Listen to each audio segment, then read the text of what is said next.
MD ने जो कहा है आप उसकी जो है एक तरह से जाके आपको सारे डिपार्टमेंट से एक डेटा ले लीजिए और मुझे दिखाइए, मेरे पास आइए कि पिछले मार्च फेब में मेरा कितना बिल आया था, दिखाइए मुझे।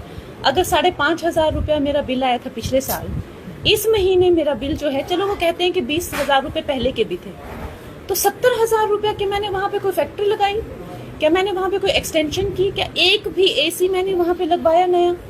तो अचानक से जिस घर का बिल 5,500 रुपये आता था, उस घर का बिल अगर आप कह रहे हैं कि चलो 20,000 पहले भी पेंडिंग था, तो 90,000 है, 1 लाख में से वो आप डिलीट करें, तब भी तो 60-70,000।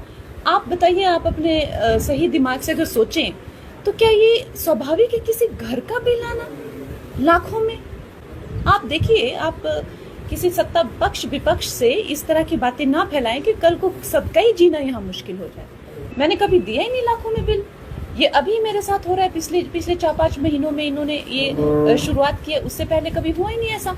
अब हर चीज़ का आप राजनीतिकरण नहीं कर सकते। मैं भी हिमाचल की वासी हूँ, मुझे भी यहाँ की चिंता होती है और मेरी बातों को भी एक राजनीतिज्ञ की तरह नहीं, हम भी उनकी जो है जनता भी हैं, उसका शोध करना चाहिए। इस तरह से छींटे फेंकना, इस तरह से बातें करना, बातों को जो है झुटलाना, आप चलो अगर वैसे तो मुझे नहीं लगता जब मेरे पास बिल आता है तो मेरे सारे ही प्रॉपर्टीज़ के बिल एक साथ जाते हैं। अगर मान लीजिए मेरे किसी स्टाफ ने बिल लेट भी देखा, 20,000 पिछले महीने का भी था, तब भी 70,000 बिल आया कैसे जब मैं वहाँ पे रही भी नहीं हूँ उस महीने?